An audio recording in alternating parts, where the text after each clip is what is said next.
congestionamentos perturbam um pouquinho a transmissão desses eventos online.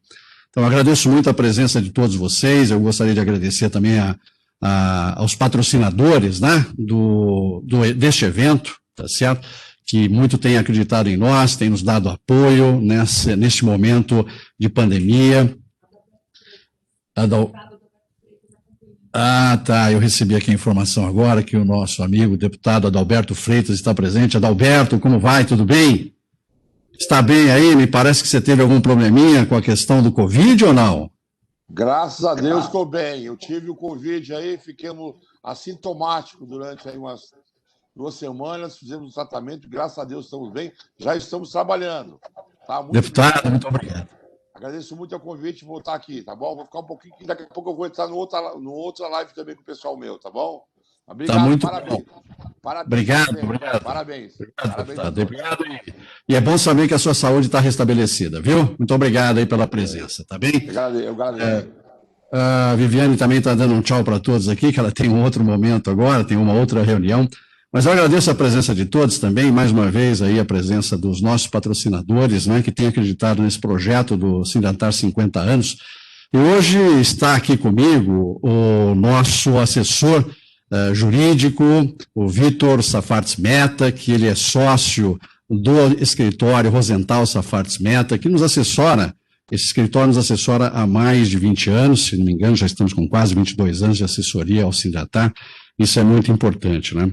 Hoje esse é um tema muito importante também para toda a nossa sociedade, a sociedade empresarial de modo geral, principalmente na nossa cadeia produtiva, que ela é composta de fabricantes, comerciantes, prestadores de serviços. Esse tema tem sido um tema muito polêmico, tem havido várias discussões, nós estamos dando continuidade também às discussões internas que temos feito com nossa diretoria e também com os nossos associados. Hoje é um dia de participação de todos vocês. A ideia é termos uma apresentação curta e que dê oportunidade a todos de tirarem suas dúvidas, se manifestarem. Então, ao meu lado direito aqui está o doutor Vitor Safartes Meta, do meu outro lado, aqui do lado esquerdo, nosso outro assessor também, sócio de Vitor, sócio do escritório Rosenthal, o Paulo Rosenthal, que também está conosco há muitos anos acompanhando. Aliás, né, Paulo, nós já tivemos vários bate-papos a respeito disso, né, Vitor, também, na época do deputado Raul, né? Nossa, isso já faz um bom tempo. E é isso aí, faz um bom tempo. E esse tema, eu quero só terminar de fazer minha apresentação do Vitor, para que vocês sintam o peso e o conhecimento que ele vai nos trazer hoje. O Vitor, como eu já disse, é sócio do escritório Rosenthal. Ele foi assessor do deputado, né? Marcos Cintra, né? Deputado, nem foi deputado, eu posso chamar de deputado Marcos Cintra, deputado federal, que na transição o Vitor assessorou ao deputado Marcos Cintra na elaboração do plano de recuperação, do plano dado ao mercado brasileiro, quando da entrada do governo Bolsonaro, né? O Vitor anteriormente foi tesoureiro do PSL aqui em São Paulo, assessorando durante a campanha também à presidência do governo Bolsonaro. Após isso, ele foi assessor do ministro da Educação, do Ministério da Educação. Hoje ele atua em vários conselhos, principalmente como presidente do Conselho Fiscal da EBSERV, que é a Entidade Brasileira de Serviços Hospitalares. É a segunda maior entidade no Brasil. Então, eu acredito que, com esse currículo que apresentei a vocês, nós temos condições de entender melhor o que se passa, né? O Vitor esteve lá, está ainda fazendo um trabalho junto ao governo federal, sabe muito bem o que está acontecendo no âmbito do governo, sabe muito bem o que está acontecendo na discussão no legislativo, e isso é muito importante para nós. Outro dia eu escrevi, pessoal, que para nós é extremamente importante esse momento. É um momento onde nós vamos provocar uma ruptura, vamos provocar uma mudança, e tem que ser uma mudança cultural também, no meu ponto de vista, né? Trará mudanças na atuação das empresas, trará mudanças na atuação do governo em escala federal, municipal, estadual, onde nós deveremos olhar para as contas de governo para que isso tudo possa ser possível. Afinal de contas, a carga tributária brasileira é extremamente alta e extremamente prejudicial. Eu costumo dizer o seguinte: nós criamos, na verdade, durante todos esses anos, uma situação insustentável. No meu ponto de vista, ela é insustentável, com várias exceções, né, com várias desconfigurações, com várias legislações que causam hoje um conflito e um conflito desnecessário. Né? Nós precisamos agora simplificar, nós precisamos trazer segurança jurídica para os investimentos, para os compromissos que a gente vem assumindo durante todos esses anos. A minha ideia, o meu desejo é que nós tivéssemos, Vitor, um imposto único, não é? Mas isso me parece que ainda é um pouco difícil diante desse modelo que nós temos, dessa apresentação de carga tributária que nós temos atualmente, e para que a gente possa ter, no futuro, algo muito mais simplificado, algo muito mais sustentável, nós temos que fazer uma série de transições. Então, eu vou passar a palavra para o Vitor, para que a gente possa entender melhor, inclusive até, eu repito, quem sabe formularmos também a nossa própria ideia, irmos buscar os nossos próprios objetivos como setor. Tá? Então, Vitor, a palavra é sua, Paulo, a mediação é sua, a qualquer momento a gente pode intervir, e você que está aí ao nosso lado, né, do outro lado da telinha, vamos dizer assim, por favor, o dia hoje é de vocês, a apresentação é curta, o interesse é que a gente saia daqui com esclarecimentos. Não serão totais, eu tenho certeza, mas com muitos esclarecimentos. Então, Vitor, por favor, muito obrigado, viu, por estar aqui conosco, tá? Senhores, muito obrigado pela presença, agradeço as gentis palavras do Trombini, sempre gentis, né? Eu vou fazer mais ou menos o que eu acho que vai fazer essa conversa ficar mais interessante, é que nem um filme, né? O filme sempre começa por aquela cena de ação que ganha a sua atenção e na sequência você volta para explicar um pouquinho do histórico, né? Então eu vou começar pelo fim, vou começar resumindo mais ou menos o que eu acredito e quais são as conclusões.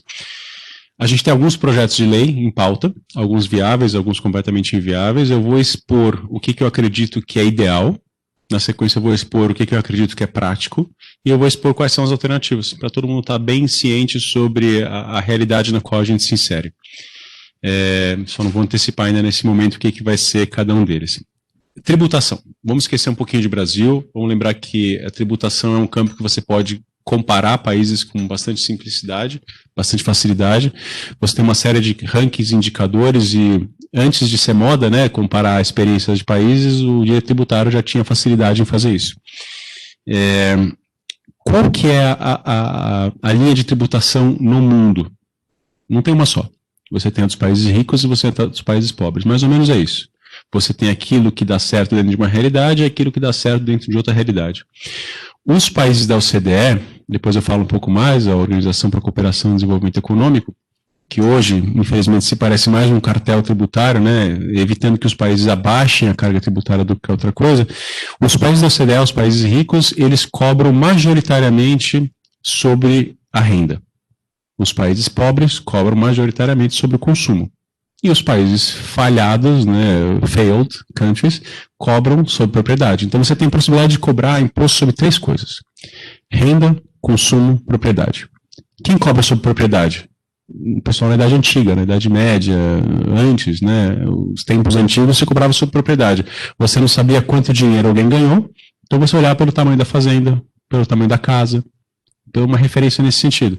Quem for para a Holanda vai ver casas bem fininhas e compridas, né? Por quê? Porque uma época o tributo era pela largura da casa. A largura da casa era uma referência de riqueza. Então o Estado cobrava sobre a largura e as pessoas começaram a fazer casas finas, extremamente finas, né? Então vamos esquecer a cobrança sobre propriedade. Me parece uma coisa fora de pauta nesse momento.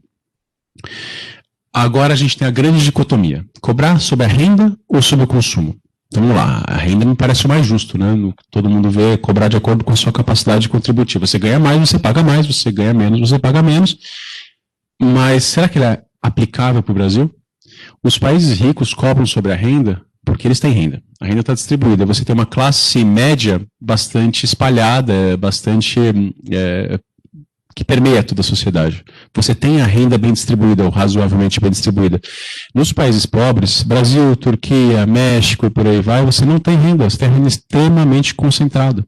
Então, qualquer expectativa de tentar cobrar em cima da renda vai atacar um grupo de indivíduos limitado, um grupo de indivíduos com boa capacidade de evasão desse imposto, e a capacidade é ilimitada, você tem que fazer com que as pessoas aceitem pagar aquele imposto. Como dizia Roberto Campos, se a alíquota é mais alta, compensa você ficar discutindo mais como evitar ela do que simplesmente pagar e focar no seu negócio, né? Isso lembra a vida de qualquer advogado. E nos países mais pobres, cobra-se então sobre consumo, porque é a única forma viável de você conseguir cobrar. O problema da carga tributária é que ela é inviável, ela é grande demais. Então, a nossa discussão ela começa torta. A gente, em vez de pensar o tamanho da carga tributária, a gente fica pensando no meio mais efetivo de distribuir ela pela sociedade. O fato é que a carga tributária, do jeito que ela está, ela é inviável. Quando a gente fala que o Brasil tem uma carga tributária de 30 e poucos % do PIB, isso é uma fraude, isso é uma falsidade. Porque o PIB ele é um número criado com base em uma série de critérios, mas são critérios que você soma a exportação, retira a importação, você adiciona uma série de itens. Se eu te dou R$2 e você me dá R$2 de volta, nós temos um PIB de R$4. Né? Então, quando você coloca uma carga tributária em cima disso, você tem um número real, que é a arrecadação, em cima de uma determinada estatística que é comparável entre países. Na prática, se você for olhar a realidade da maior parte das pessoas, a carga tributária gira em torno de 80%. Mais ou menos é isso. Você tem 50% da folha comprometida com a tributação de um jeito ou de outro, e o que sobra, mais ou menos metade. Então, alguma coisa dessa ordem. Então, a verdadeira questão é como fazer o bolso do brasileiro caber dentro do Estado. Não está cabendo. Mas tudo bem, vamos pular esse aspecto que nos parece utópico para esse momento. Vamos lembrar, o que a gente falou até agora? Os países ricos, eles cobram sobre renda. Os países pobres cobram sobre consumo. Cobrar sobre o consumo é botar a tributação na empresa. Ela arca com toda a encrenca que ela repassa para o consumidor em forma de preço. Tá? Eu não vejo como escapar disso. Na época da transição, muito se discutiu em como mudar esse modelo. O ministro Paulo Guedes queria mudar esse modelo. Ele tem uma vontade de seguir a linha da OCDE, isso é uma linha clara no governo e muitas outras pessoas, especialmente no Ministério da Economia, que eu acho que ela é razoavelmente inviável até determinado ponto.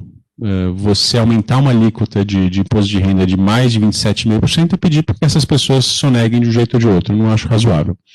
Então, estabelecido que nós somos um país pobre, não temos renda, vamos focar em como dividir isso no consumo.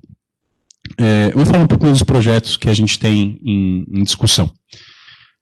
Os números são um pouco chatos, mas a gente tem que falar deles. PEC 110, do deputado Raul, PEC 45, que é, na falta de outra expressão, a do governo, porque o governo não lançou a própria, mas meio que encampou essa, e tem defendido ela, inclusive colocou o pessoal que criou ela, do Centro de Estudos Fiscais, o CECIF, que é uma ONG privada que estabeleceu e criou essa linha, colocou eles na assessoria do Ministério da Economia. Então, seriam meus contrapartes, na época que eu estava no Ministério da Educação, então tem uma clara escolha do governo por essa linha.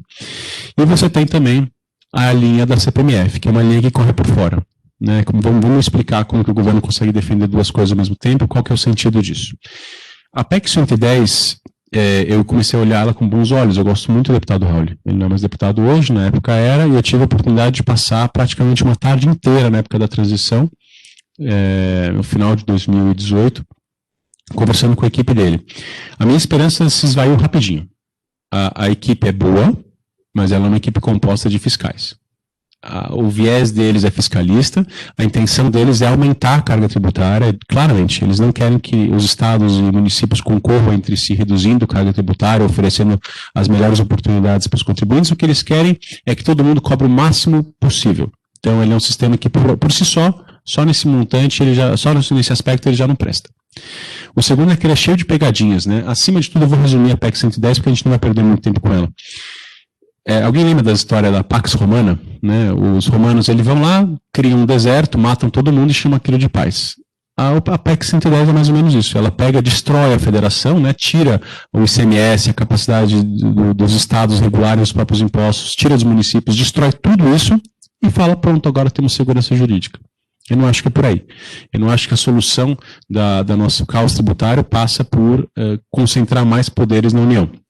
Isso é uma coisa que a PEC 45 endereça direito. Então, eu acho que eu resumi nesse momento aquilo que tinha para ser resumido sobre a PEC 110 do deputado Raul. Não vamos destruir a federação, vamos aprimorá-la. E nesse ponto, a PEC 45 faz um bom trabalho. Ela cria o IBS, Imposto de Bens e Serviços. Na verdade, ele vem substituir o ICMS, o ISS e alguns outros, ok? Ele junta uma série de impostos federais e o ICMS e ISS num só. E cabe aos estados definir simplesmente as suas alíquotas dentro de um mínimo e dentro de um máximo. Então, o conceito é muito interessante. Você permite a concorrência tributária entre os estados, então um determinado estado abaixa um ponto percentual, o outro aumenta um ponto percentual, e as empresas sabem claramente para onde elas vão e para onde elas ficam. Ela também trabalha dentro de uma lógica de alíquota alta e creditamento completo. Hoje o ICMS não funciona assim, o ICMS funciona com creditamento só sobre os insumos, sobre aquilo que você usa na sua produção. Isso inviabiliza a contabilidade perfeita, né? Será que se a luz que eu estou gastando aqui vai para a minha atividade? Não, porque é do meu escritório, então eu preciso de um laudo. O IBS trabalha em outra linha. Entrou, é crédito. Desculpa, saiu, é crédito. Você gastou com alguma coisa, é crédito. Por isso que ele trabalha com uma alíquota extremamente alta. Para a indústria, isso é espetacular. Você reduz a sua complexidade do ICMS, você reduz a complexidade do ISS, você simplifica toda a sua atividade fiscal e você começa a discutir simplesmente para quem eu vou pagar. É muito mais simples. Você olha a alíquota de cada estado, de cada município e da União. São 3, não tem muita dificuldade. Qual que é o problema do IBS? É um só. Ele tem uma alíquota só. Ou pelo menos ele disse que ele tem uma alíquota só. A alíquota seria da ordem de 25%, é mais ou menos o que os estudos têm demonstrado. É uma alíquota brutal. Ah, mas a alíquota resultante vai ser muito menor, mais ou menos que nem o PIS/COFINS, né, que quando virou não cumulativo, virou de 10 e pouco, mas as empresas têm um resultante, as indústrias, no caso, têm um resultante de 2 e pouco por cento. E esse é o problema do IBS. Ele é ótimo para a indústria, só para a indústria. Ele joga todo o peso da carga tributária no comércio, nos serviços, em setores que não têm uma capacidade de creditamento alta e na nova economia. São as empresas que o Brasil precisa e quer e tem que atrair de qualquer jeito. As empresas de tecnologia. Essas empresas, por ter uma economia de escala, têm faturamentos altíssimos, saídas baixas, pouco funcionário, baixos insumos. Eles vão arcar com qualquer que seja a alíquota desse IBS na veia. Não tem muito crédito. Você destrói o serviço, para facilitar uma consolidação de determinados segmentos que não precisavam estar consolidados no mercado, desde a padaria da esquina até a história de advocacia. Você faz com que a realidade contábil dessas empresas fique muito difícil, porque você ainda tem um período de transição, que você tem que aguentar a sua complexidade tributária desse momento, por mais uns 10 anos, enquanto o IBS vai sendo paulatinamente aplicável. Então, o que é razoável na PEC 45, na minha visão? Várias alíquotas. A gente cria várias alíquotas e a gente acelera essa transição. Isso é viável. Você cria uma para serviços, uma para indústria, uma para comércio, você pode fazer até subdivisões, mais ou menos na linha do Simples. Imagina se o Simples tivesse uma alíquota só para todo mundo. Então, eu acho que isso é uma coisa que o Bernardo Api, que é o autor da PEC 45, reconhece, numa palestra que eu fiz com ele. Ele não deixou claro em todas as letras, mas ele entende isso. Ele sabe que se ele chegar com 5 alíquotas, ele vai sair do projeto com 25. E se ele chegar com 0, talvez ele saia do projeto com 5. Então, eu acho que é importante a indústria estar atenta a isso e não deixar passar.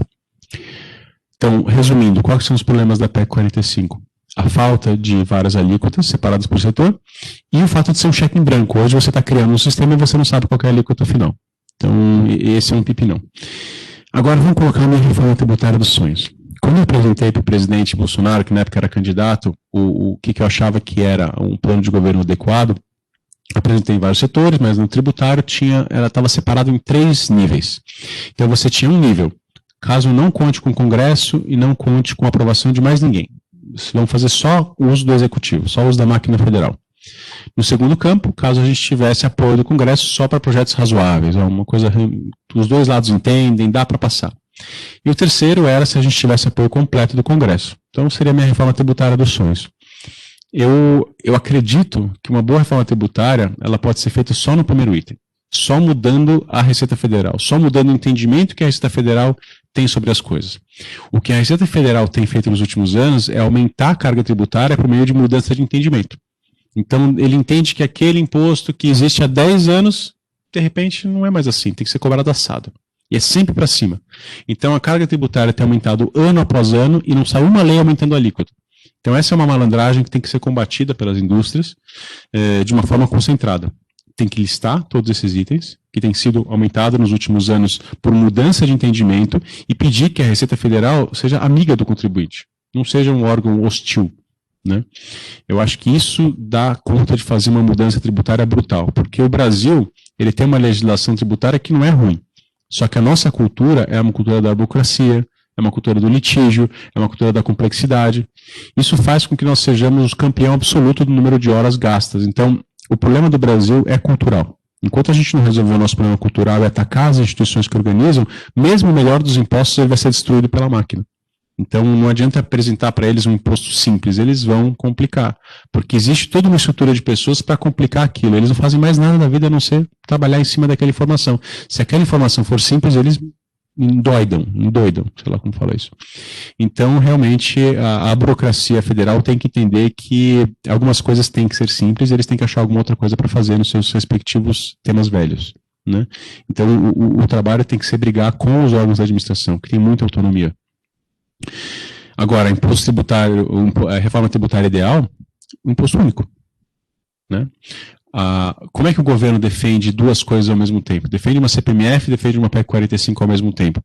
Eu acho que é uma espécie de um hedge, né? Eles jogam duas linhas e veem qual pegam, mas acima de tudo eu acho que eles acreditam que é possível passar essas duas coisas, e nesse ponto eu discordo. O problema da CPMF, assim, eu gosto da CPMF? Não, eu não gosto. Mas por que eu estou defendendo ela? Porque eu odeio mais o que ela vem a destruir. Com a CPMF, você destrói dívida ativa, você destrói a procuradoria, você destrói a Receita Federal, você destrói a advocacia tributária. Quem precisa de advogado tributário no mundo que não tem necessidade, o imposto é simples. Você destrói tanta coisa que eu passo a começar a gostar de um imposto simples e burro como a CPMF, porque ele destrói tudo isso. A gente pode acreditar que no Brasil isso vai passar? É duro, bastante duro. A gente tem que comer muito feijão com arroz ainda para isso acontecer. Mas o erro principal é você achar que a forma como está sendo passada vai resultar em sucesso.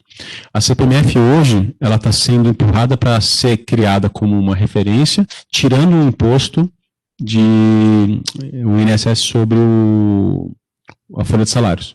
Ou seja, estão fazendo o erro de tirar um imposto que ninguém vê, que o povo não vê, e colocando um imposto que todo mundo vê.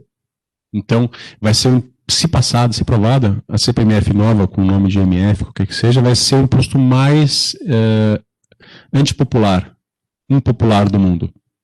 Porque todo mundo viu o empresário economizar alguma coisa e o trabalhador ser penalizado.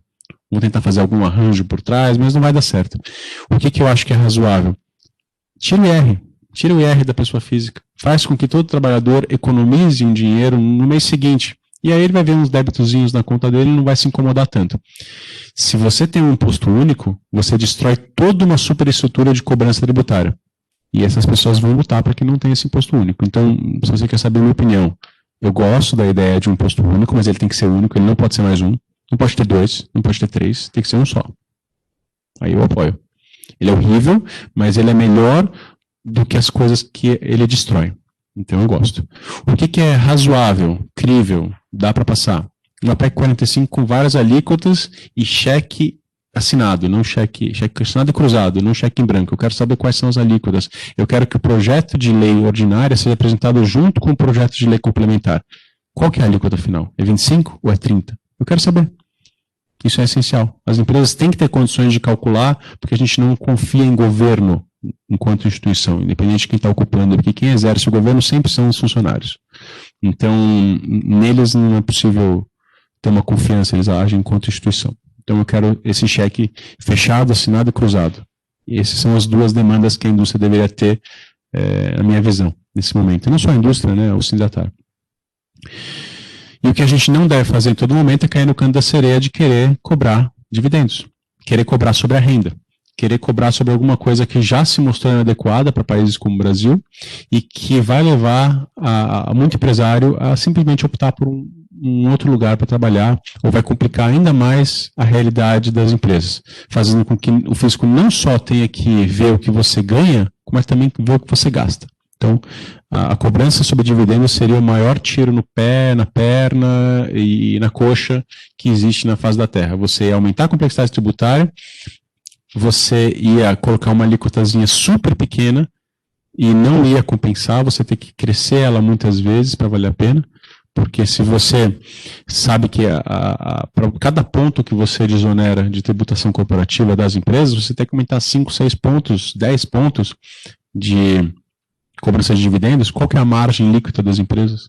É tanto problema que eu não vou entrar nesse ponto, senão a conversa vai ficar muito longa. Então, eu queria ouvir vocês. Eu espero que os pontos tenham ficado claros. Eu tentei compactar o máximo de coisa possível, mas, acima de tudo, eu quero responder as perguntas. Então, muito obrigado pela atenção.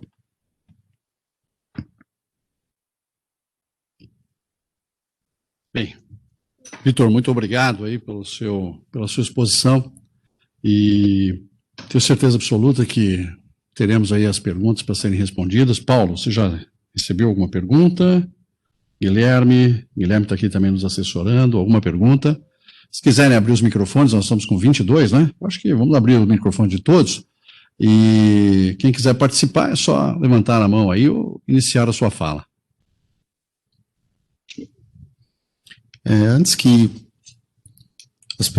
enquanto as pessoas estão se organizando aí para fazer questionamentos, existem alguns aspectos que eu acho que são relevantes também para trazer a essa conversa de hoje, que é com relação, que eu anotei aqui algumas, o quanto a informalidade no Brasil interfere, na verdade, e poderá interferir mais com relação a essa questão do que a gente tem do sistema tributário hoje e com essas novas propostas, né? Porque, sem dúvida nenhuma, eu acho que o número da informalidade no Brasil hoje, ela está totalmente... As pessoas chutam muito, né? Falou, quanto que é a informalidade? A gente não sabe. E qual imposto poderia também, de alguma forma, atingir um pouco esse Brasil que não paga imposto, né? Porque se vamos pagar, todo mundo temos que pagar juntos, né? Tanto os formais quanto os informais, porque senão o Brasil vai se transformar num país de informais e ninguém vai pagar nada. Paulo, a gente não tinha combinado essa, mas foi uma pergunta espetacular. Eu adoro abordar esse assunto. Bem, todo mundo sabe que eu participei do governo, mas isso não me impede de criticar questões pontuais, até porque quem ama critica, né? Eu não gosto dessa linha que é dita no Ministério da Economia, em que, da linha de atuação de todo mundo vai pagar para pagarmos menos. Isso é, assim, a utopia da utopia da utopia. No mundo ideal, de faz de conta, o Estado vai alargar a base de cálculo, vai fazer todo o brasileiro pagar, e de repente, o que vai acontecer com o cargo tributário? Vai ficar menor? Em que mundo isso acontece? Em que mundo o Estado vai pegar uma renda, um Estado que está endividado, está com déficit, está tendo que imprimir dinheiro para pagar obrigações, tem uma série de outras questões, vai devolver, vão baixar a alíquota, é isso mesmo? Não, eu já passei dessa idade, né, de acreditar nesse tipo de coisa. Então, acho que é um grande erro defender esse tipo de atuação. Se você faz todo mundo pagar, você simplesmente faz todo mundo pagar. Você faz com que as iniquidades do sistema aflorem. Hoje, bem, eu tenho um viés liberal. Dado que eu tenho visto por aí, talvez super, hiper, ultra, mega, blaster liberal. Eu acredito que o Estado ele tem que combater a sonegação e a dita informalidade por meio de incentivos. Ele tem que fazer com que não vale a pena ser informal, não punindo pessoas, mas fazendo com que seja razoável pagar o imposto.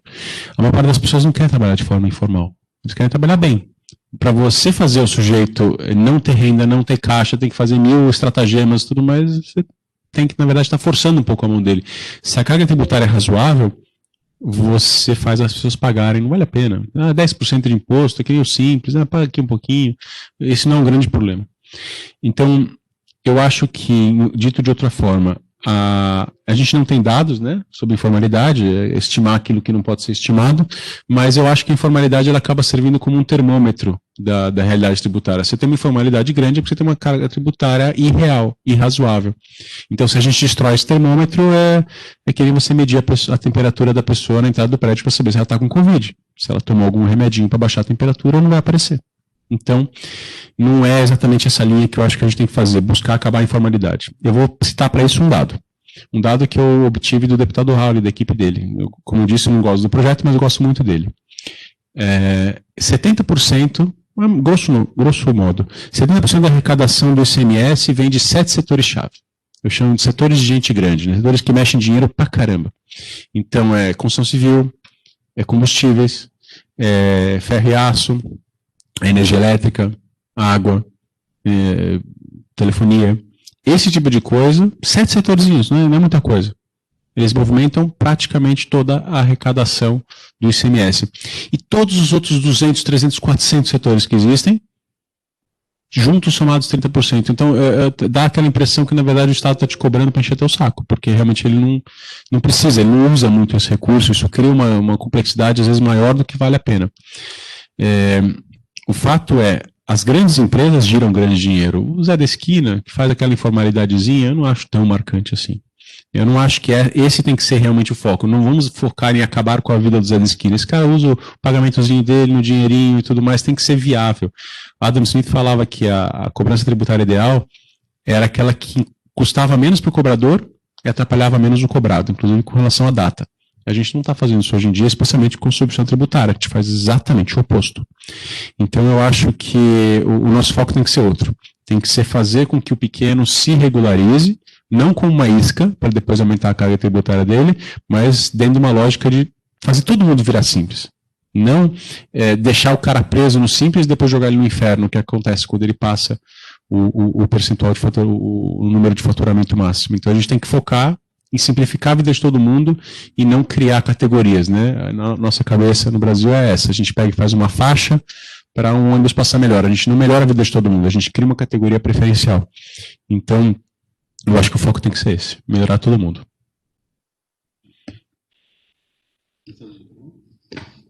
Eu só queria fazer um esclarecimento, acho que tem gente perguntando, a Viviane mandou aqui um WhatsApp, tem gente perguntando se nós não estamos respeitando o protocolo. Não, nós estamos respeitando o protocolo sim da casa, estamos aqui com máscaras, podemos utilizá-las no momento tirá-las no momento que falamos, logicamente nós temos aqui o respeito e sabemos aquilo que nós estamos fazendo e estamos respeitando sim o protocolo da casa. No movimento nosso de lá para cá, do Sinatar para cá, ou daqui para o sindicato, nós utilizamos as nossas máscaras sem problema nenhum. Estamos aqui com distância protocolar, estabelecida também pela Fiesp. Então, está aí a resposta, estamos sim realmente respeitando o protocolo da Casa Fiesp. Tem um outro ponto que eu acho que vale a pena o Vitor discorrer um pouco, sobre os métodos hoje à disposição para cobrança tributária, né? Porque hoje o que a gente está vendo é uma criminalização da atividade empresarial, né? Quer dizer, eu acho que esse é um ponto também cultural que precisa ser abordado em qualquer tipo de reforma, porque as notícias que nós temos aí, até quando a gente percebe que alguns tribunais legislam também sobre esse tema, acabam colocando o empresário inadimplente como um criminoso, né, que corre realmente o risco de ir para a prisão, para ir para a cadeia, né, Vitor? Ótimo ponto também, Paulo. Próxima vez a gente não combina de novo para ver se fica tão bom assim. Aconteceu um fato recente, uma criação, digamos, de uma norma jurídica por um tribunal, porque eles interpretaram depois de 20, 30, 40, 50 anos uma coisa que sempre aconteceu e de repente eles passaram a ter uma interpretação diferente.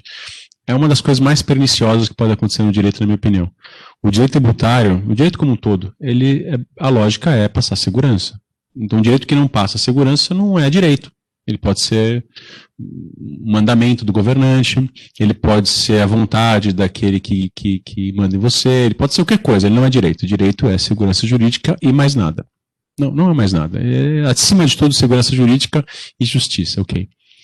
O que acontece é que o STJ, um tempo atrás, decidiu que o não pagamento, o mero inadimplemento de ICMS é crime. Não, assim, eu não vou nem entrar nos aspectos jurídicos disso, né? Ou seja, ele entende que se você repassou isso para o seu consumidor final, é verdade, e você não recolheu, então você pode com uma apropriação indébita. Agora, se essa apropriação indébita aconteceu enquanto crime tributário, não, seria um crime de apropriação indébita, né? Então, dependeria da outra parte. Criou-se um entendimento, digamos, criativo. Tudo que um tribunal não tem que ser criativo, e tudo que nossos tribunais são hoje em dia são criativos. O STF, o STJ têm trabalhado para mudar o nosso direito como se fosse uma casa legislativa e não aplicá-lo ou dar segurança jurídica, né? O STF em particular, mas o STJ também, em todas as suas turmas, tem divergências. Então você consegue não ter segurança sobre um determinado assunto, então está muito errado. O que as pessoas ainda não perceberam é que os estados vão começar, como política tributária, a aplicar isso ou não. Então olha que coisa interessante. Um estado tem leis, que é tributação, e tem política tributária. Então, o que eu faço? É tudo aquilo que eu posso fazer? Eu aplico a lei, todo mundo tem o mesmo entendimento? Você hoje não tem uma política tributária uniforme. O tribunal foi, sem falar com mais ninguém, e definiu o que eles achavam que eram com base uma lei que não mudou. Cada estado vai começar ou não a aplicar isso. Se começar a aplicar, você vai ter mais empresário na cadeia que assaltante, né? Porque uma empresa que teve, de repente, uma dificuldade financeira não vai recolher o imposto e o sujeito vai estar, o empresário vai estar sujeito às penas da lei, não por um crime, 2, 3, 4, 5, quantos meses ele não conseguiu arcar. E você cria uma dicotomia. Então, de repente, o estado do Goiás, por exemplo, resolveu não aplicar, o estado de São Paulo resolveu aplicar, e as empresas têm que começar a navegar nesse mundo de incertezas. O que eu acho que vai acontecer na prática? Sempre que os tribunais fazem alguma coisa de afogadilho, sem pensar muito, ou sei lá por que motivo que eles fazem, depois de um tempo eles desfazem. Então, houve épocas em que a Justiça do Trabalho começou a dar indenizações muito grandes. O que aconteceu? Os empregados começaram a procurar a Justiça do Trabalho. Aí os juízes atolados começaram a reduzir as indenizações. Então, você tem períodos em que o pessoal ganhou muita coisa, períodos que o pessoal ganhou muito pouco, né? Mesma coisa com o dano de consumidor. Então, os juízes começaram a querer aplicar um caráter de incentivo, né? Não de incentivo, desculpa, didático para as empresas. Não, vamos punir a empresa que teve uma determinada prática, ok? Então, as indenizações eram baixas, de repente os juízes começaram a aumentar. O que as pessoas fizeram? Começaram a entupir o judiciário de demandas. E os juízes começaram a calma, e começaram a baixar os valores. Você tem a injustiça. 3 momentos. O que o sujeito não ganhava nada, o que o sujeito ganhou muito, e o que o sujeito voltou a não ganhar nada, né? Isso me lembra até o assunto, voltando no caso da indústria, mais recente do IPI. As empresas tinham aquela tese de não recolher IPI na revenda. Então você tem 3 momentos: pessoas que não ganhavam liminar, um determinado período que as pessoas começaram a ganhar essa liminar e tiveram até trânsito em julgado, tem esse direito e vão ter para sempre, e agora a posição final do tribunal, que é não ter. Então você criou algumas empresas aí, meia dúzia, que tem um direito que ninguém mais tem. É o mais injusto de todos. Infelizmente, o que eu acho que vai acontecer? Os tribunais vão voltar atrás. Eles vão mudar entendimento, não é bem isso, faltou um pouco de pensamento na hora de planejar, vai ter que ter um pouco de pensamento na hora que as consequências acontecem. Quem está ganhando com isso? Só os advogados. Um grande problema.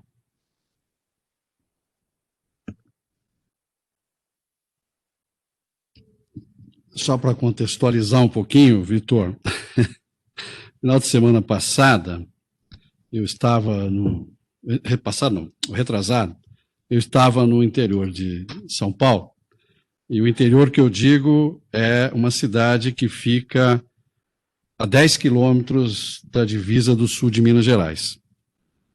E fui fazer uma visita a uma cidade ao lado, depois que eu passei a barreira do estado, passei a fronteira do estado, eu me deparei com uma fábrica de móveis. Uma fábrica de móveis bonitos, esses móveis para piscina, para áreas de lazer, muito bonito, inclusive, os móveis. Parei e fui conversar com o dono, sabe? Era um sábado. Aí fui conversar com ele, aí eu perguntei para ele: eu conheço o senhor é da minha cidade, né? Da Grande Mococa. Ele falou: eu sou de lá, sim, o senhor está com a fábrica aqui, logo depois da barreira aqui, logo depois da fronteira. Ele falou: mas aqui os impostos são bem menores, os benefícios são bem menores. Eu falei: puxa vida, e o que o senhor teve que fazer? O senhor trouxe os seus funcionários de lá, porque o senhor estava lá na Grande Mococa. E ele disse: não, eu tive que contratar todos aqui na cidade vizinha, porque era o meu compromisso com a prefeitura local de dar emprego a essa população. Então, veja bem, olha a distorção que nós temos hoje, tá? Com relação a esse cruzar de fronteiras, e que causa toda uma desorganização social, E eu acho que, no meu ponto de vista, esse sistema não pode mais ser dessa forma. Em primeiro lugar, eu acho que nós temos que descentralizar a produção no Brasil. Nós temos que criar situações, uma política tributária que promova o desenvolvimento nacional. Não é? Eu acho que tem que haver realmente um pacto entre Estados, para que a gente possa ter essa uniformização, né? Para que a gente também construa a questão da renda, porque senão nós ficaremos com essa disputa, não é, entre Estados, desorganizando algo que já estava organizado, crescente, e hoje você vê uma cidade que tem 10 quilômetros distante da outra, uma passando agora por necessidade, porque está no estado de São Paulo, e a outra começando a ser mais pujante, porque está no estado de Minas Gerais, em função de um benefício dado e de uma obrigação que se tem que ter com relação à empregabilidade, né? Então, eu acho isso aí realmente um sistema que nós temos, viu, Paulo, que nós temos que começar a trabalhar, influir, inclusive. Influir. Eu acho que nós temos um tamanho de indústria no Brasil que dá para influir. Essa sua sugestão, eu acho que tem que ser muito bem-vinda. Eu até estou escrevendo aqui, no paralelo, para a equipe econômica aqui da casa, que eu acho que a gente tem muito para contribuir com a sua presença conosco aqui. Vamos ver se eu consigo, né, nós nos intrometermos mais nesse assunto da reforma tributária. É um assunto complexo, um assunto difícil, mas por quê? Mas porque nós é que criamos essa complexidade. Hoje eu estou correndo como empresário atrás de uma série de documentações para uma licitação pública que eu acabei vencendo. Não é? O desgaste. Olha, por muitos anos eu não participava de uma licitação pública, viu, Paulo? O desgaste que é em documentações, na falta de crédito, sabe? Isso é desmotivante para o empresariado brasileiro. É desmotivante e também motivante para que se continue com o sistema de corrupção, porque se cria dificuldade e não se cria facilidade. Então, o sistema tributário, ele é responsável por muito disso. Se nós criarmos um sistema que possa ser realmente aplicável para a sociedade brasileira, para que ela saia dessa situação, eu acho extremamente interessante. Aí nós vamos ter que influir nisso, nós vamos ter que pressionar, Vitor, viu, Paulo? Viu o pessoal que nos assiste? Temos que pressionar. Uma outra coisa que me causou, assim, uma decepção grande. Eu tive uma concessionária de automóvel no sábado. Curiosidade, viu, pessoal? Não é que eu tenho dinheiro para comprar um carro novo, não, tá? Aliás, também não sou empresário chorão. Não sou empresário chorão, não. Eu estou satisfeito com o que eu tenho. Mas, olha, eu vou dizer uma coisa para você. Quando me apresentaram o preço dos carros, e outro dia assistindo um seriado até que bastante real, na Netflix, um cidadão ofereceu um Lamborghini para uma das pessoas mais ricas do mundo por $180 mil. Quanto custa um Lamborghini aqui no Brasil? 3 milhões de reais? Quanto isso gera imposto? Cada dólar que sobe, quanto a gente contribui no imposto para algo que a gente não está tendo esse retorno também? E o pior, desindustrializando. Desindustrializando. Se custa 3 milhões um carro desse, não é? Como é que em países como os Estados Unidos ou países da Europa, a gente consegue ver gente andando num carro desse tipo e pagando o tributo que paga? O rapaz da concessionária chegou para mim, eu estou falando isso para exemplos práticos, pessoal. Exemplos práticos. O rapaz chegou para mim e disse o seguinte: essa perua aqui, eu vendi no mês passado a R$180 mil completa. Com uma pequena subida do dólar que teve nesses dias, eu estou vendendo a R$260 mil. Olha o imposto que está ali. Cada centavo ou real que sobe no dólar, quanto é que nós vamos pagar mais de imposto? Entende? Então, isso tira realmente o poder da industrialização brasileira. É só ver os números, é só nós vermos os números aí, que a gente vai ver a desindustrialização acontecendo. E eu acho, pessoal, para a gente dar um aquecimento nessa nossa discussão, eu também penso da seguinte maneira: alguém tem que ganhar e alguém tem que perder. Sabe, Vitor, eu não vejo hoje como nós chegarmos a um modelo que seja bom para todos se um não der ou não sentir um pouco mais de dor do que o outro. Porque nós não vamos conseguir, se a gente for defender, né, segmentos econômicos e pensar naquele como exceção, pensar naquele como regra, pensar nisso e aquilo, nós não vamos conseguir. Eu acho que nós temos que, sim, enfrentarmos a situação, isso vem de anos, essa desorganização de modelo tributário, acho que vem de anos, tentou se organizar, mas criou-se tanta exceção que se desorganizou tudo, e hoje nós temos aí um dos países mais caros do mundo para se investir, para se produzir, não é? E para se criar renda, que na verdade você não cria, porque você mandando tudo para fora, que fica tudo mais barato, até na questão tributária, você tira a renda do trabalhador brasileiro. Mas tem uma questão, acho que nessa linha que você está colocando, Trombini, que, por exemplo, no ICMS, no final das contas, o Estado está preocupado, se você tem uma população de consumo grande, como o caso do Estado de São Paulo, então, para o Estado de São Paulo, se você falar assim, olha, a gente está com problemas aqui, a gente vai levar a nossa indústria para outro estado, a gente vai levar para outro país. O Estado de São Paulo vai falar, bom, mas o consumo é aqui, né? Quer dizer, a gente está recolhendo aqui, quer dizer, a gente está gerando tributação aqui, né? E acaba gerando, então assim, o que eu quero dizer é que não existe realmente imposto perfeito, né? E mesmo a questão da industrialização, eu entendo que é muito importante a gente ter indústrias, óbvio, ter, principalmente em áreas mais estratégicas, né? Assim, não depender de outros países, mas tem que se pensar na coisa como um todo.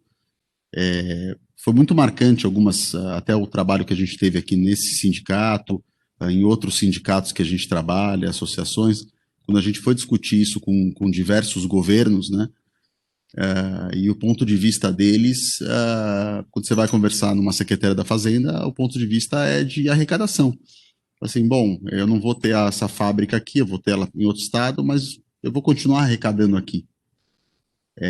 Então, o que eu quero dizer é que existe uma questão também cultural e pressão de diversos setores, inclusive administrativos, impulsionando ou deixando de impulsionar determinadas ações, né? É por isso que a gente nós temos um legislativo composto tanto nas municipalidades, nos estados e em termos de união. Nós temos um legislativo composto por diversos setores e diversas forças, cada um puxando para um lado.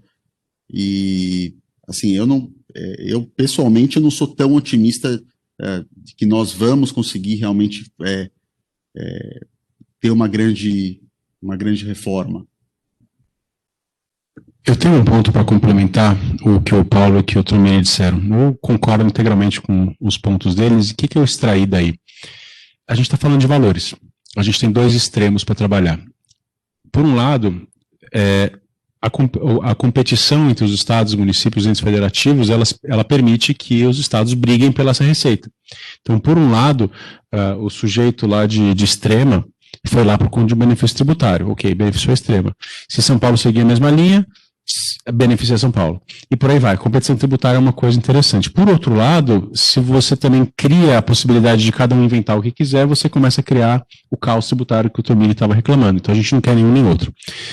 Eu aprendi que quando a gente tem dois extremos, a gente precisa se contrabalancear entre eles, a gente tem que pensar em extremos. Então, eu tenho a opção de ir para um lado, por exemplo, que é a justiça tributária. Qual que é o oposto de justiça tributária? Simplicidade. Então, ou eu quero um imposto que é feito adequadamente para cada setor, para cada empresa, para cada subdivisão, ele vai ser complexo, ou eu tenho uma coisa extremamente simples que é igual para todo mundo. One size fits all, né? Qual que eu quero? Então, eu vou pensar em extremos. É melhor eu ter 70 milhões de setores e uma norma extremamente complexa, ou é melhor ter uma coisa só e todo mundo que se vire? O Brasil tem que escolher qual que é o seu extremo. Eu acho que nesse momento a gente tem que ir para o extremo da simplicidade. A gente só tem que ir para o extremo da simplicidade que viabilize de uma certa forma a competição tributária, porque se ela não puder acontecer, a régua vai nivelar por cima. Enquanto o fisco tem meios de cobrar de quem quiser e aplicar a alíquota que quiser, nós sempre vamos pagar a maior alíquota. Então, hoje, a gente tem alguém que de vez em quando baixa um pouco a alíquota e tem uma arrecadação interessante como prova de que tem um outro caminho a ser seguido. A única coisa que a gente quer é que isso possa ser feito sem tirar a receita do outro, sem bandalheira, sem benefício tributário não aprovado pelos demais órgãos, o que quer que seja para fazer o sistema harmônico, razoável e seguro. Hoje a gente não tem nada disso. Então, o que eu acredito? Boa parte das mudanças elas podem ser feitas cobrando o executivo é muito mais fácil de cobrar que o legislativo. E eu quero lembrar uma outra coisa. Por que nossas indústrias foram para a China? Alguém empurrou elas? Alguém pegou e chutou todo mundo para lá ou fez uma lei obrigando as empresas a ir para a China? A China ganhou de todo mundo, dos Estados Unidos especialmente, por simplicidade. Ela mostrou que é mais viável ter um negócio lá. E por que a China conseguiu fazer isso aí? Porque eles têm união. Não é uma união boa, ela é uma ditadura sanguinária, né? Terrível. Horrível, né? Acho que o mundo não fala das coisas que acontecem na China, mas vamos lembrar. Lá eles têm governança, né? Então, o partido decide fazer, o partido faz. E no resto do mundo livre, você tem que falar com os sindicatos, falar com o Ministério Público, falar com o Judiciário, combinar com cada uma das lideranças partidárias, porque o Congresso não tem 513 membros. Na verdade, você resolve com 13, né? Então, os outros 500 acabam muitas vezes sendo escravos dos seus partidos. Então você não tem uma representação adequada, você tem uma série de interesses de estica e puxa. Enquanto você não tiver um pacto nacional, e o pacto nacional tem que ser alcançado a todo custo, países que geralmente enfrentam situação de guerra, e o Brasil está numa economia que passou por uma situação de guerra, como se fosse, né, nos últimos anos.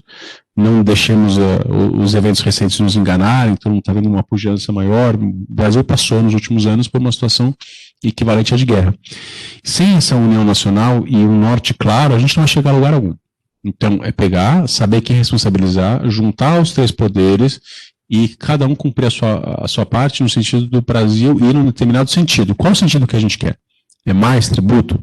É mais carga? É mais carga na renda ou é simplicidade? A gente tem que decidir. E decidir saber quem cobrar. Porque hoje fica no jogo do empurro. Mas é o legislativo que não aprova. O executivo não consegue. O judiciário vem e estraga o jogo inteiro. Então, tá chegando numa situação de ingovernabilidade. Governabilidade no Brasil sempre significou o quê? Toma lá da cá. Não é isso que a gente quer. Então, eu acho que realmente existe a necessidade de ter uma união nacional, e se não tiver, nós temos que saber claramente quem está jogando contra. Porque eles são nossos inimigos. Inimigos do povo brasileiro. Simples assim. Tá bom? Então, essas são minhas palavras. Parece que tem uma observação feita no chat, Guilherme. Está um pouquinho.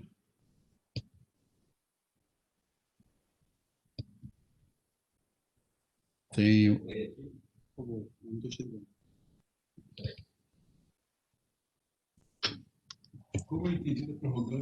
O Diego Troca está perguntando como é entendida a prorrogação da desoneração da folha de pagamento para a saúde financeira das empresas e as consequências para o Estado.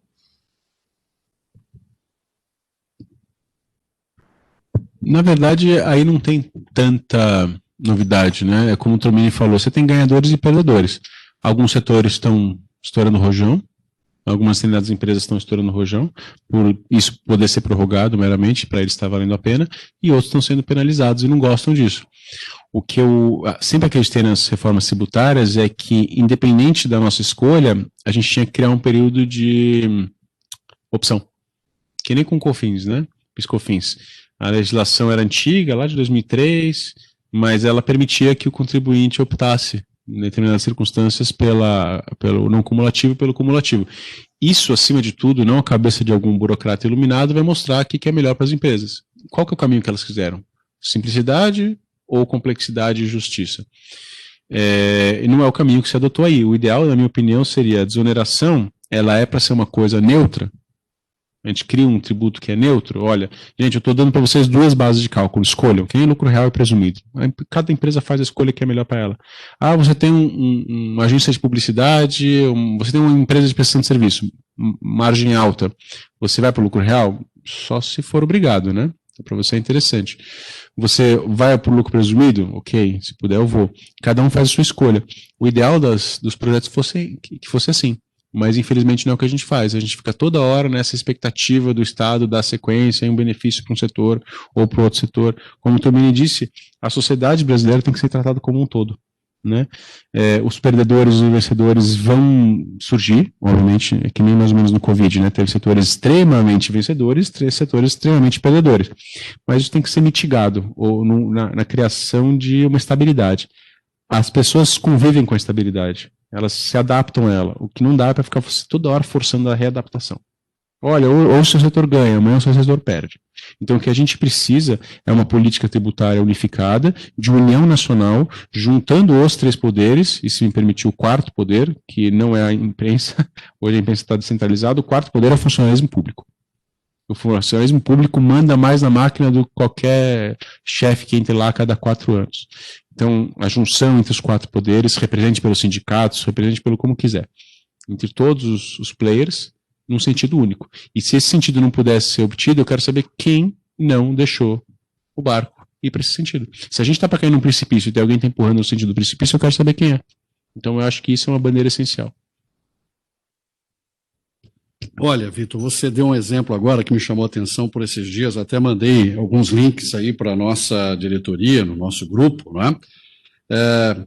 Olha como as coisas acontecem no mundo corporativo governamental, não é verdade? Foi só dar o start de um movimento só, para se entrar também com uma reforma administrativa junto ao Congresso Nacional, que houve uma manifestação por parte da União, da Advocacia Geral da União, de fazer como se diz assim, um movimento, né, de poder colocar num nível hierárquico maior 667 procuradores, e que isso representaria uma fábula de dinheiro, porque iriam para o topo da carreira, e esse valor seria extremamente significante para o Tesouro Nacional.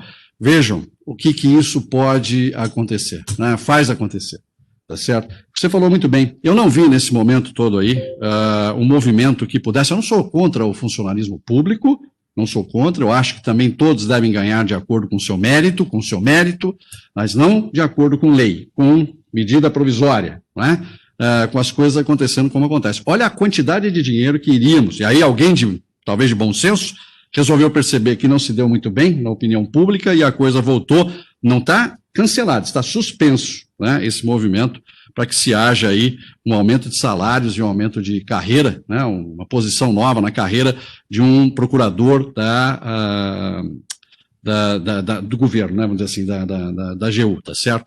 Então, olha só, nós temos, por um lado, nós estamos fazendo de tudo por uma reforma tributária para que nós tenhamos um fluxo financeiro para manter a estrutura governamental brasileira atendendo às necessidades do Brasil e também atendendo às necessidades da sociedade brasileira na questão de renda. Por outro lado, nós temos governos que não estão olhando para o fato de que aumentando suas despesas, aumentando seus custos, nós continuaremos tendo o problema com relação à tributação. Então, eu acho que isso, você tocou agora num ponto que eu acho que é extremamente necessário. Este lado também deverá dar a sua contribuição. Terá que dar a sua contribuição. Não vejo outro canal que não seja esse. Nós temos, e também, como você falou desde o começo da sua fala, eu também me tornei um liberal. Eu acho que quem manda na história toda é o mercado. E é assim que tem que ser. Agora, precisamos criar uma regra sustentável, né, Paulo? Eu acho que a gente precisa ir nessa linha, porque senão nós não vamos conseguir reorganizar toda essa vamos dizer assim, essa desorganização que há nesse sistema todo, né? Exatamente, Tomini. Eu acho que o que faz a diferença para criar essa regra é uma palavrinha só: responsabilidade. Quem tem responsabilidade arca com o peso das suas palavras, né? O que dizem alguns investidores: não me fale o que fazer com a minha carteira de investimentos, fala o que você está fazendo para a sua. E eles chamam isso de skin in the game, né? Ou em português seria um pouco chulo, mas seria o seu na reta. Quem tem o seu na reta pode apitar. Quem não tem o seu na reta não pode apitar. Então, quando o primeiro vai lá e saqueia os cofres públicos, todo mundo quer saquear junto. Vamos culpar eles? Não, mas tem que mudar o sistema para que você tenha essa responsabilização. Hoje você tem a União, por exemplo, com uma fatia ínfima, ridícula, inútil do orçamento para escolher o que fazer. Então você vota em alguém para saber o que fazer com o seu recurso e essa pessoa não tem. O recurso está ou preso por administrações anteriores, né, você não depende só dos vivos, você está preso até os mortos, né? Até os mortos governam você. E cada vez mais tem o carimbo dessas receitas. Fundeb é um ótimo exemplo, uma coisa que aconteceu recentemente, um sistema que já não funcionava e você simplesmente dobra a aposta, né? Isso é típico no governo. E você tem legislativo e judiciário completamente irresponsáveis. E aí não é sentido de crítica, é uma análise, eles não têm nenhuma responsabilidade. Você dá verba para cada um dos deputados fazer política eleitoral, não política de governo, e longe de política de Estado, cada um gasta como quiser. Você quer uma determinada linha, o sujeito vai gastar em outra. Então o Estado fica, né, dicotômico, fica até maluco, né? Esquizofrênico. E você tem o judiciário que, acima de tudo, é irresponsável por definição. O juiz só é responsabilizado em caso de dolo. Então, se ele fizer a decisão estapafúrdia mais custosa da história, que gerar danos incalculáveis, tem que mostrar que ele agiu por querer. Então, assim, isso é absurdo. Eu acho que a gente só consegue fazer com que cada um haja responsavelmente, se tornando-os responsáveis. Então, sem que isso aconteça, não há projeto não há garantia de sucesso, não há possibilidade de sucesso. E olha, o Vitor, nós estamos aí com 1 hora e 2 minutos, já estamos por encerrar esse nosso talk show aqui, vamos dizer assim, né? Tá certo? Esse nosso talk aqui do Sindiatar. Eu queria até lembrar uma coisa que, lendo ali na questão da desoneração de folha, eu me lembro há 2 anos, quando houve uma discussão aqui nessa casa, quando as empresas tinham que continuar, aliás, fazer a sua opção, se continuariam no regime da desoneração ou não, e muitas delas, olha só como é perniciosa a ação pontual, né? Durante o governo Dilma, foi dada a opção, por uma necessidade de momento, de se escolher ou você pagar uma pequena alíquota em cima do seu faturamento, ou você continuar no sistema vigente da retenção ou do pagamento da folha, do INSS, da folha de pagamento, né, da assistência social. Muitos chegaram à conclusão que o faturamento aumentou tanto que já estavam pedindo para voltar, porque já estavam pagando mais do que pagariam se tivesse no regime normal de arrecadação para o sistema social brasileiro. Então veja só como é que isso se desorganiza, não é? É um vai e volta que a gente não sabe aonde vai parar.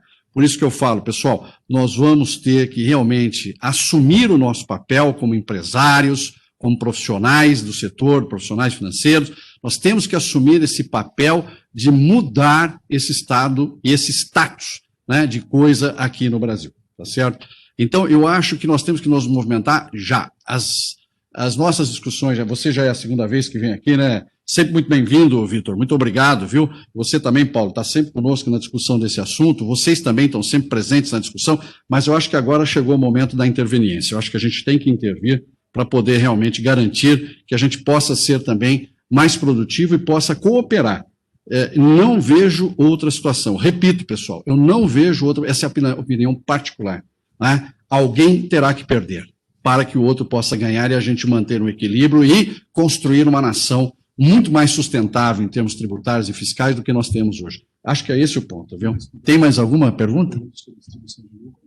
Não? Então tá, por favor, vamos lá, Vitor. Desculpa, eu não tinha visto. Não tem problema. Eu tinha visto aqui uma pergunta sobre distribuição de dividendos, né? Eu falei dela rapidamente no começo, mas agora eu trato dela de forma um pouco mais focada. Eu acho que um dos maiores erros que a gente pode cometer é tributar dividendos. Para mim é uma coisa que eu não consigo entender as cabeças que concebem isso, e se alguém conseguir, por favor, me explique. Vamos lá. Então, contra a proposta, a gente tem primeiro a razoabilidade, a matemática. Em segundo lugar, razoabilidade porque hoje você tem um sistema em que o fisco ele tem que se preocupar com o que você ganha, não com o que você gasta. Então a gente vai entrar num sistema mais complexo. Você tem que provar que aquele carro você não usou para sua família, que aquele imóvel você botou na empresa e não levou para sua casa, que aquela cápsula de Nespresso você não levou para sua casa. E quem desconfia da capacidade do fisco de pedir comprovantes dessas coisas, não conhece o fisco. Então, realmente, esse é o primeiro problema. O primeiro problema é cultural. Você já abre a possibilidade do fisco entrar em todos os aspectos da sua empresa. Tá bom. O Brasil é um dos poucos países do mundo que não tem distribuição disfarçada de dividendos, né? Outros fiscos que atuam com outra realidade lidam com isso, a gente não lida com isso, a gente vai complicar ainda mais. Em segundo lugar, a gente vai complicar para quê? Para transferir a tributação do consumo para a renda? Então, vamos fazer a conta. Qual que é a margem média de receita, de lucratividade das empresas? Algumas é 10%, algumas é 5%, e as grandes empresas nem isso têm.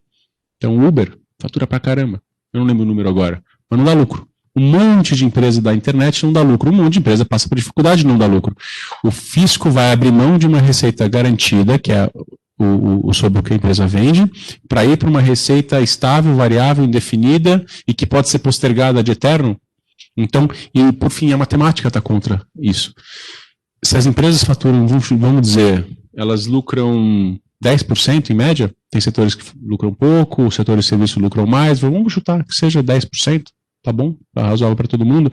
Então, para cada um ponto que você baixa, você tem que aumentar 10 pontos de tributação. Então, para baixar 1% de imposto sobre as empresas, você começa com a alíquota de 10% no dividendo. É isso. Para ter um dividendo que pode ser também empurrado para as calendas gregas, para sempre.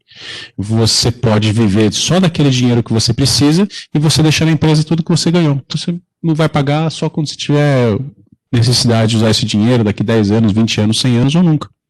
Né? A empresa vai mudando de dono e aquele dinheiro vai ficando na empresa. Né? Vai sendo investido e vai aplicado, porque uma parte das fortunas não usam aquele dinheiro, né? Consistentemente deles.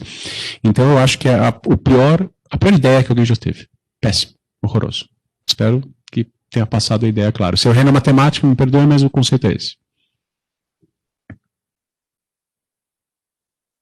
Mais alguma pergunta, Guilherme? Não? Então tá. Bom, Vitor, mais uma vez eu gostaria de agradecer a sua presença, sempre muito bem-vindo, como eu disse. Eu espero também que todos aqueles que nos acompanharam tenham tido esclarecimentos, também vamos dizer assim, que a gente possa multiplicar, né, essa nossa discussão, que não se encerra por aqui, teremos ainda muita discussão. Eu agradeço também ao Paulo, como sempre, muito presente aqui conosco. Obrigado aí também, Paulo, pela sua presença. Quero agradecer mais uma vez a presença de vocês e aos nossos patrocinadores, que também não têm medido esforços para estarem conosco, né, para suportarem esse programa de celebração dos 50 anos do Sindiatar. Uma pena que hoje nós estamos aqui em 4 pessoas apenas, numa área que cabem 80 pessoas, mas é o momento e a gente espera que logo, em breve, os números, hoje pelo menos eu vi um número muito animador, nas últimas, pelo menos aquela medição que é feita, né, diariamente por aquele conjunto de órgãos de imprensa, não é?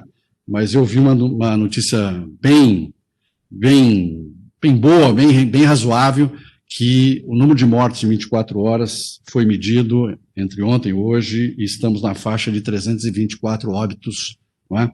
E eu acho que isso pode ser um bom indicador. Há quem ainda possa comentar que estamos talvez num patamar e que pode haver uma outra onda que vá majorar esse número de óbitos, mas eu acredito, e eu também tenho fé em Deus, que a gente consiga, né, em breve, estar juntos aí novamente para poder celebrar momentos como esse e ter uma participação mais pessoal, mais presencial, ok?